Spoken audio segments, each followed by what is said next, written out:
আংটি পরা নবীজির সুন্নাত। কিন্তু আপনি কিভাবে আংটি পরবেন?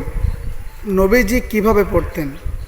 আজকের ছেলেরা, আজকের মেয়েরা তারা আংটি পরে, কেউ স্বর্ণের পরে, কেউ রূপার পরে। স্বর্ণের আংটি টোটালি ছেলেদের জন্য হারাম, মেয়েদের জন্য জায়েজ। আপনি রূপার আংটি পরতে পারেন, বাজারে বিক্রয় হয় এমন আংটি পরতে পারেন। কিন্তু আপনি আংটিটা কোন হাতে পরবেন? ডান হাতে না বাম হাতে? ইসলাম কি বলে?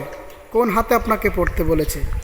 ইসলাম বলেছে নবীজি সাল্লাল্লাহু আলাইহি ওয়াসাল্লাম ডান হাতে আংটি পরতেন, ডান হাতে তিনি আংটি ইউজ করেছেন। অতএব আপনিও ডান হাতে আংটি পরবেন। ডান হাতে আংটি দেওয়াটাই সুন্নাহ, এটাই সুন্নাত তরিকা। আপনি একজন মুসলিম, আমি একজন মুসলিম।